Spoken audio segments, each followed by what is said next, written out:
1956년 11월 인류 역사상 가장 강력했던 제국이 단 11일 만에 무너져 내리며 전 세계 경제의 판도를 영원히 바꾸어 놓은 사건이 발생했습니다.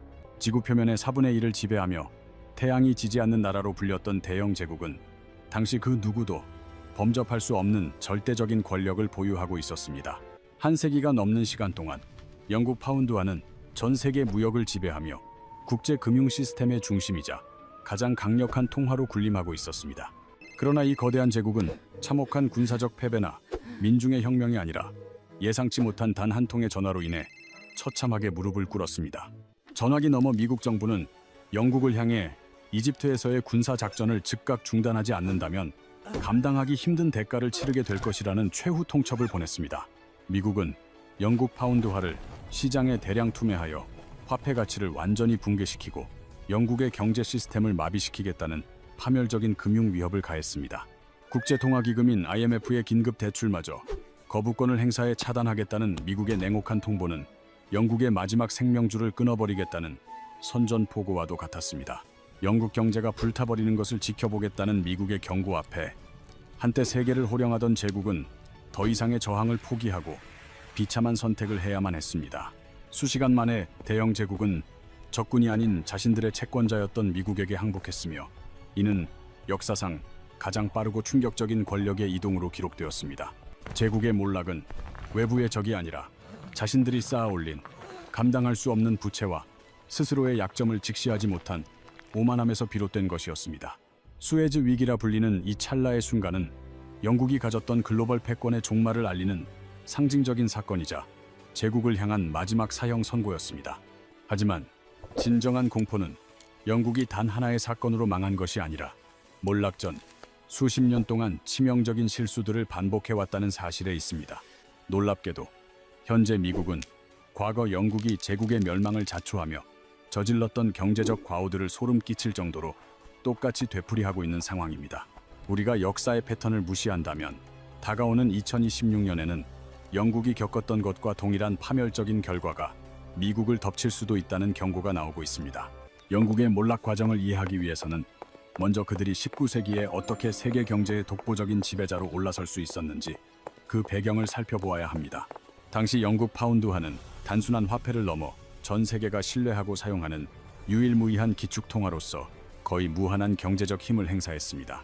전 세계 중앙은행은 예비비를 파운드로 쌓았고 모든 국제계약은 파운드로 체결되었으며 이는 영국에게 남들이 갖지 못한 초자연적인 권력을 주었습니다. 영국은 전 세계적인 파운드화 수요를 바탕으로 막대한 돈을 찍어내어 자신들의 거대한 군대를 유지하고 제국의 야망을 실현하는 자금을 조달했습니다. 전 세계가 파운드를 신뢰했기에 영국은 믿기지 않을 정도로 낮은 금리로 자금을 빌릴 수 있었고 이는 제국의 겉모습을 더욱 화려하게 만들었습니다.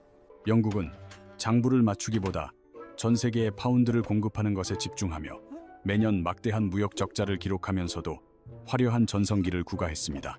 1800년대 후반에 접어들며 대서양 너머에서는 미국이라는 거대한 경제적 경쟁자가 등장하여 대영 제국의 위상을 위협하기 시작했습니다. 당시 미국의 공장들은 이미 영국을 추월하여 더 많은 물건을 생산하고 있었으며 혁신적인 기술력에서도 앞서 나가고 있었습니다. 미국의 국부와 생산력이 압도적으로 성장하고 있었음에도 불구하고 세계 경제의 중심은 여전히 런던과 파운드화에 머물러 있었습니다. 경제학자들이 관성이라고 부르는 이 현상 덕분에 세계는 익숙한 파운드화 중심의 금융 인프라를 한동안 계속 유지했습니다. 새로운 금융체제로 전환하는 과정이 매우 번거롭고 불편했기에 영국의 경제적 기반이 약해지고 있었음에도 파운드는 여전히 강했습니다. 하지만 제1차 세계대전이 발발하자 영국은 전쟁 비용을 충당하기 위해 과거에는 상상할 수도 없었던 천문학적인 자금을 빌려야 했습니다. 1918년 마침내 전쟁의 포화가 멈췄을 때 영국은 세계 최대 채권국에서 순식간에 세계 최대 채무국으로 전락하는 비극을 맞이했습니다. 영국은 전 세계 모든 나라에 빚을 지게 되었으며 특히 자신들의 지위를 위협하던 미국에게 가장 막대한 채무를 지게 되었습니다. 그러나 영국 지도자들은 이러한 냉혹한 현실을 받아들이는 대신 자신들의 야망과 지출을 줄이지 않고 과거의 영광에만 매달리는 선택을 했습니다. 1925년 영국은 역사학자들이 20세기 최악의 경제적 실수 중 하나로 꼽는 치명적인 결정을 내리며 스스로 몰락의 길을 재촉했습니다. 그들은 전쟁 전의 높은 환율을 그대로 유지한 채 근본 위제로 복귀하며 파운드화의 가치를 인위적으로 높게 설정하는 무리수를 두었습니다.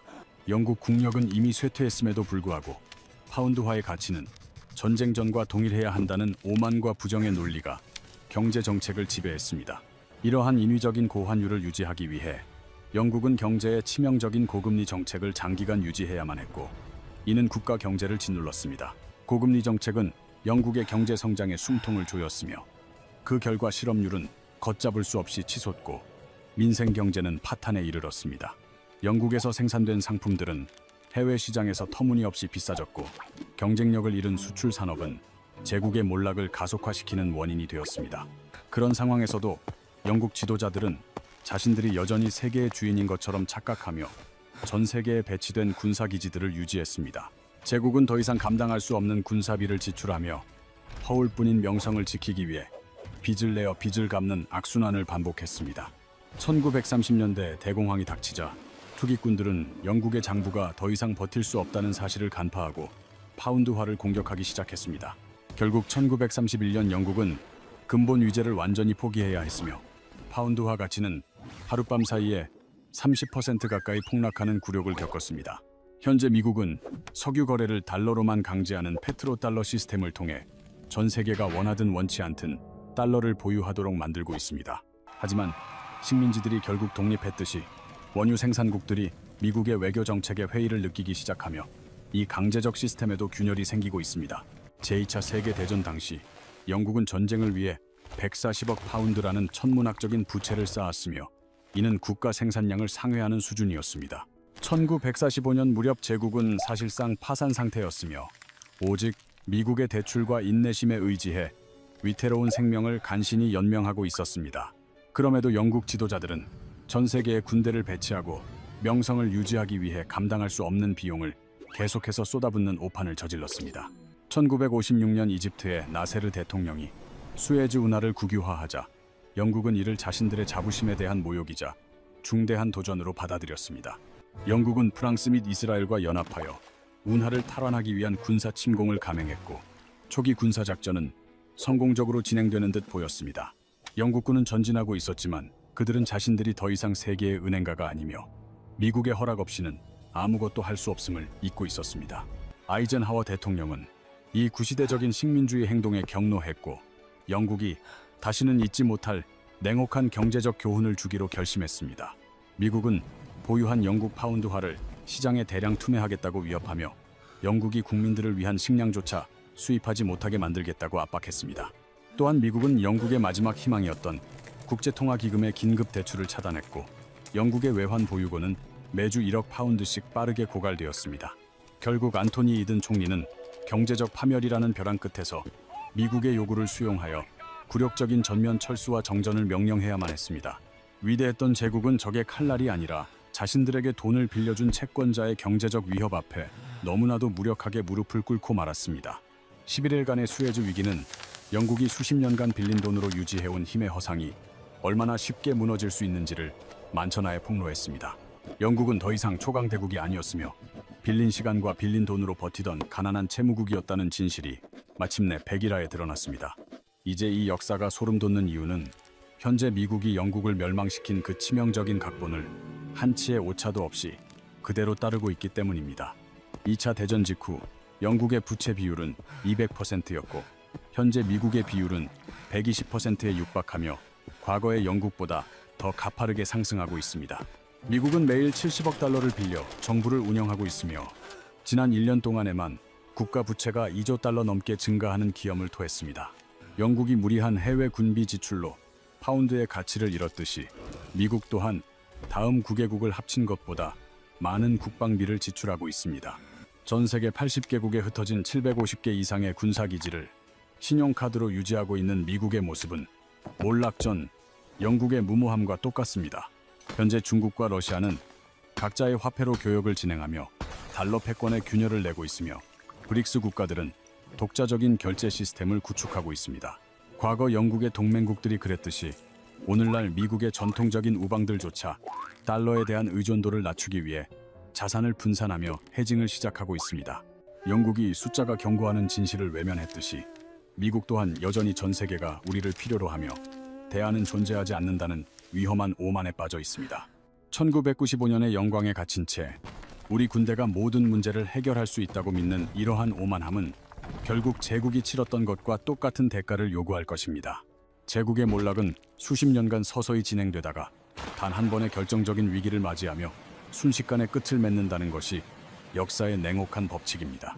영국 지도자들이 장기적인 부채 누적과 산업 쇠퇴를 보면서도 영원한 번영을 믿었듯이 미국 또한 붕괴의 경고음을 무시하며 안주하고 있습니다. 단 한 번의 위기, 단 11일 만에 한 세기의 지배력이 증발했던 영국의 사례처럼 미국에게도 피할 수 없는 수에즈 모멘트가 다가오고 있습니다.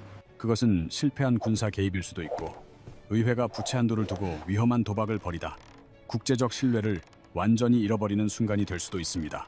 혹은 우리가 금융 제재를 가했을 때 상대방이 우리 시스템이 더 이상 필요 없다며 거부하는 지정학적 굴욕의 순간이 다가올 수도 있습니다.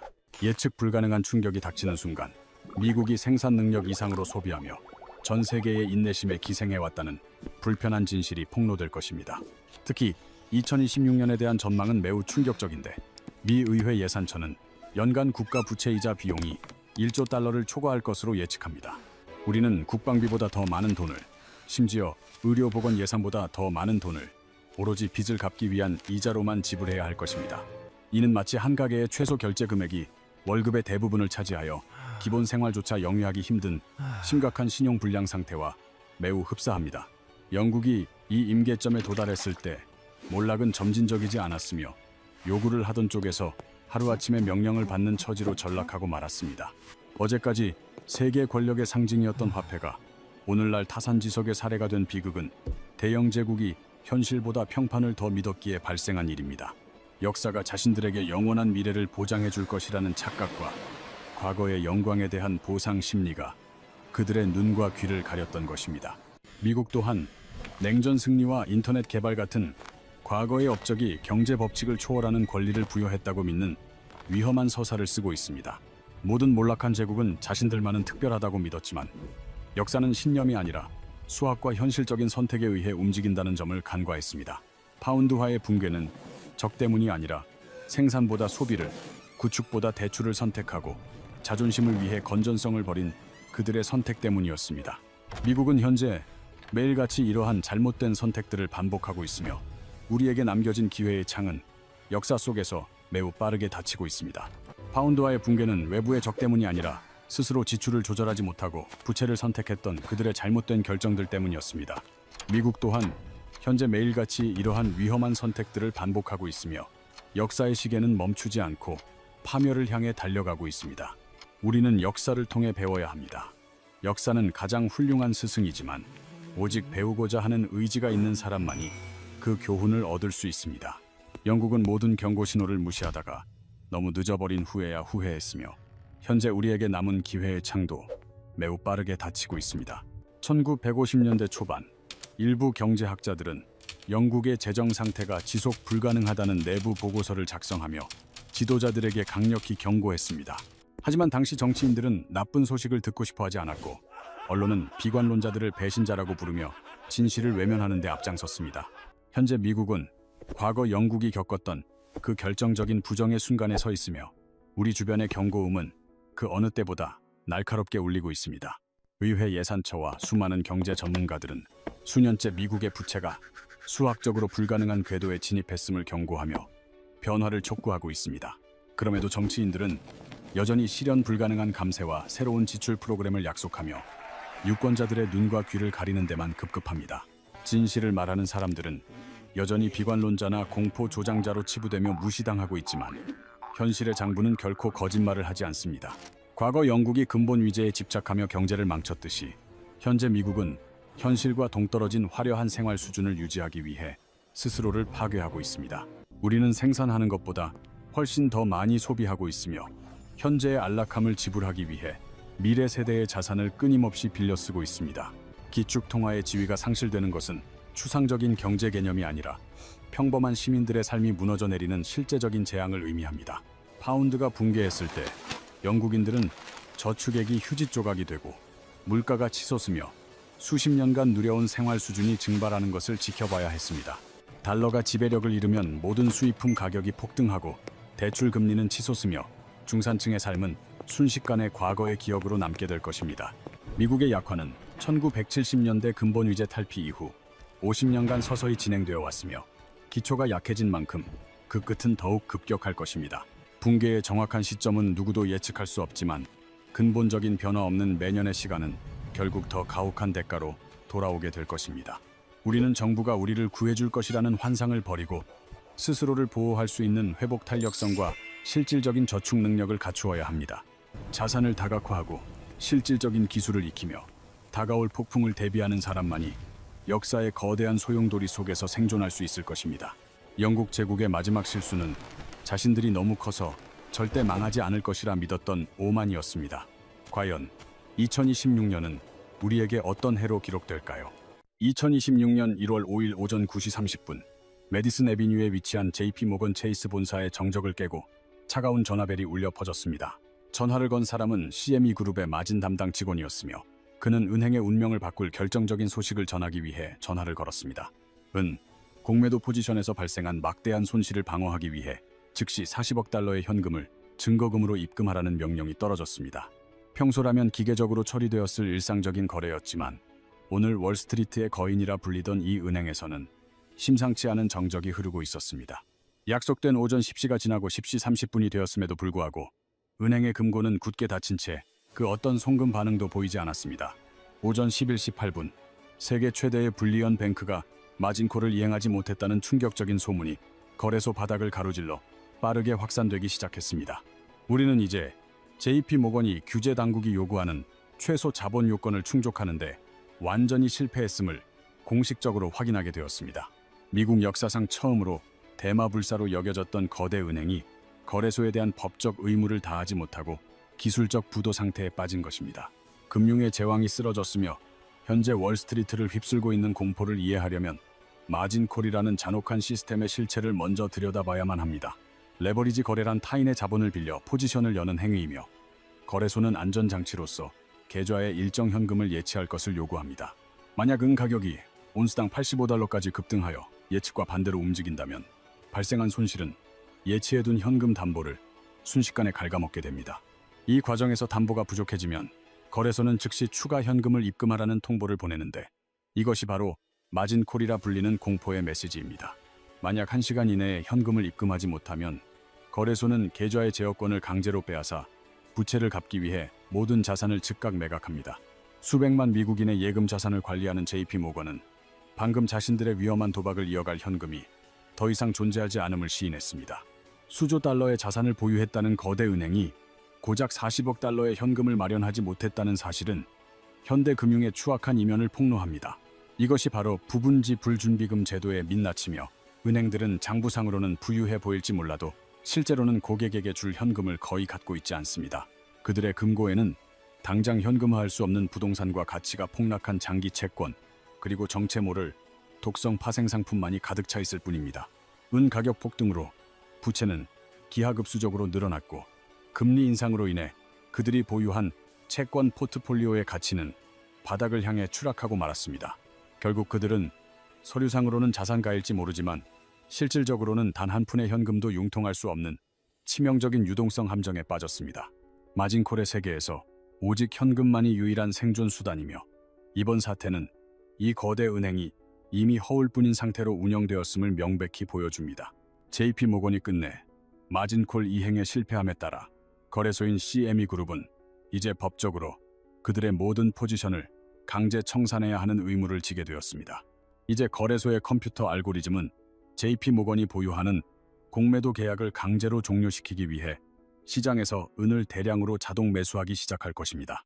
이 기계적인 알고리즘은 가격이 얼마인지 전혀 상관하지 않으며 오직 부채를 갚기 위해 기계적으로 시장가 매수 버튼만을 반복해서 누를 뿐입니다. 이것은 우리가 그토록 경고했던 슈퍼 스퀴즈의 강력한 연료가 되어 시장에 유례없는 거대한 가격 폭등을 불러오는 도화선이 될 것입니다. 우리는 이제 종이로만 거래되던 수십억 온스의 은이 실물 가치를 찾아 강제로 매수되는 역사적인 광경을 목격하게 될 준비를 마쳐야 합니다. 이러한 기계적 매수 압력은 은 가격을 수직으로 상승시킬 것이며 오늘이 지나기 전에 온스당 100달러라는 심리적 저항선을 가뿐히 돌파할 것으로 보입니다. 공매도 세력의 비참한 몰락은 곧 실물을 보유해온 롱홀더들에게는 거대한 승리의 축제가 시작되었음을 의미하는 상징적인 사건입니다. 하지만 JP모건은 고립된 섬이 아니며 전 세계 거의 모든 은행과 거래를 주고받는 핵심적인 거래 상대방이라는 점이 더 큰 문제입니다. 만약 그들이 최종 부도 처리된다면 뱅크 오브 아메리카에 돈을 줄 수 없고 이는 다시 시티은행으로 이어지는 치명적인 도미노 현상을 불러올 것입니다. 오늘 아침 발생한 마진콜 미납 사건은 이미 레포 시장과 파생상품 복합체 전체를 파괴하는 연쇄 반응을 일으키기 시작했습니다.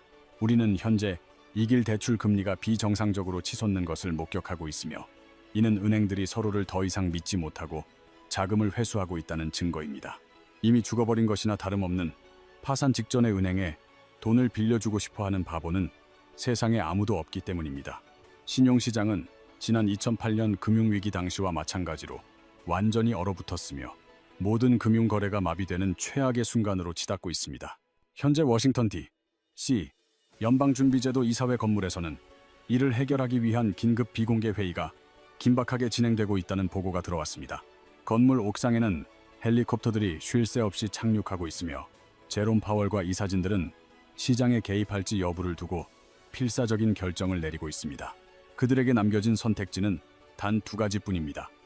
JP모건의 붕괴를 지켜보며 세계 경제를 파멸시키거나 아니면 수조 달러를 찍어내어 그들을 구제하는 것입니다. 아마도 그들은 오늘 오후 5시가 되기 전까지 수조 달러의 돈을 찍어내는 선택을 할 것이며 이는 결국 달러의 가치를 스스로 파괴하는 길이 될 것입니다.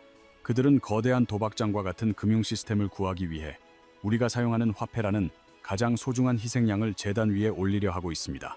만약 그들이 무제한으로 돈을 찍어내기로 결정한다면 그것은 가치 저장 수단으로서의 미국 달러가 완전히 종말을 맞이하는 역사적인 날이 될 것입니다. 이것은 일반 예금자인 당신에게 드리는 가장 시급하고 중요한 경고이며 JP모건이 지급불능 상태라면 당신의 돈 역시 위험에 처했다는 뜻입니다. 2010년 제정된 도드 프랭크법 덧 프랭크 X에 따르면 은행이 파산할 때 그들은 합법적으로 베일인을 실행할 권리를 가집니다.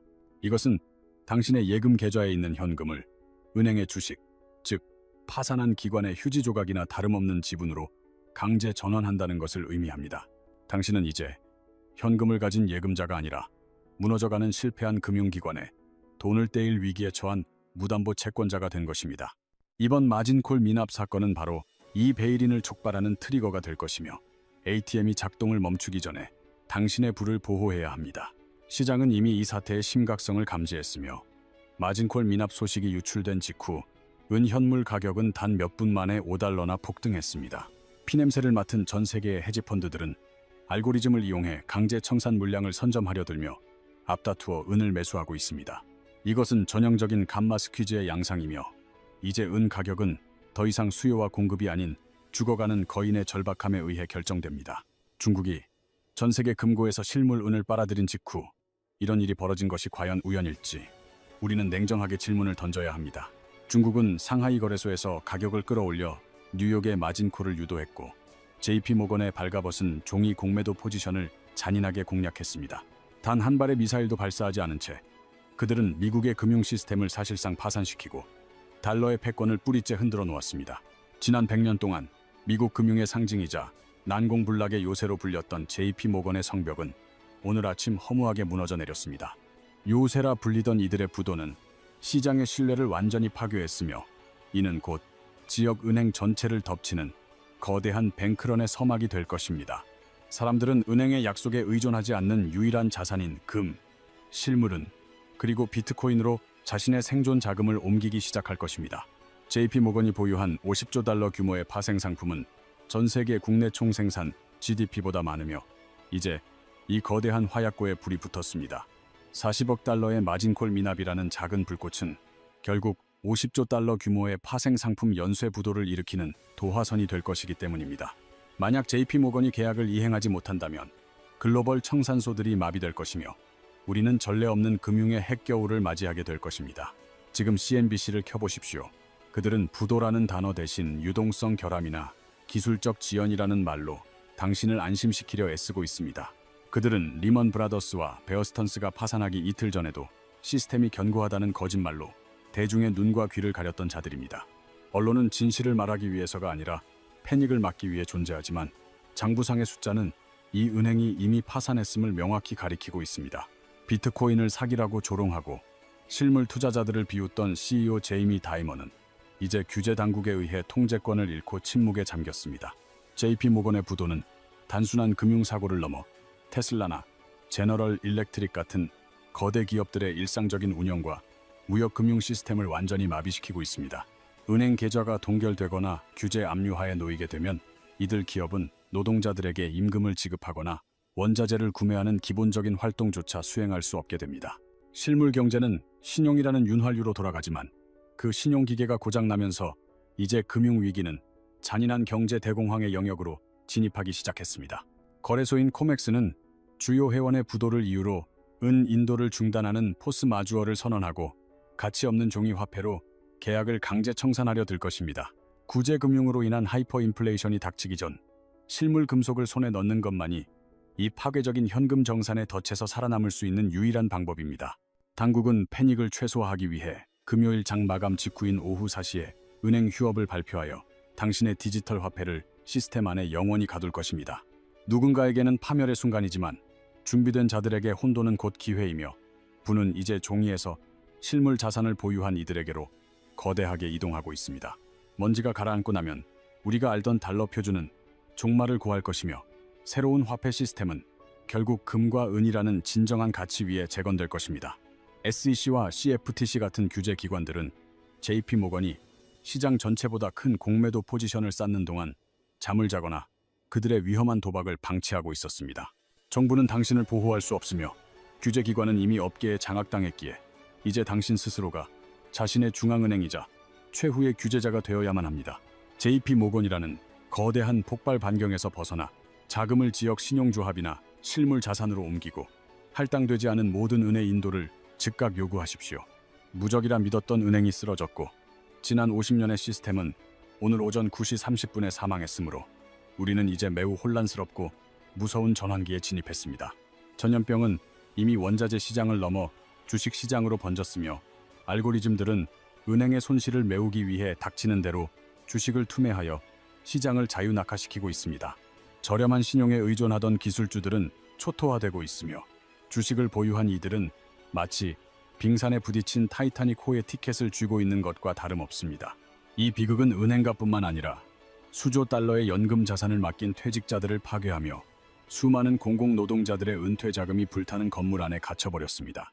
당신의 은퇴 자금은 사라진 것이 아니라 경영진의 오판과 실수에 의한 손실을 메우기 위해 베일인 법에 따라 합법적으로 압류된 것일 뿐입니다. 정부는 실패한 통화 정책을 반성하는 대신 은 투자자들을 경제 파괴범으로 몰아세우며 금속 보유를 제한하려는 파렴치한 규제를 시도할 것입니다. 은이 시스템의 심장을 찌르는 창이라면 금은 당신을 지켜줄 방패이며 이제 금은 달러 표준의 종말을 알리며 온스당 30달러를 돌파하고 있습니다.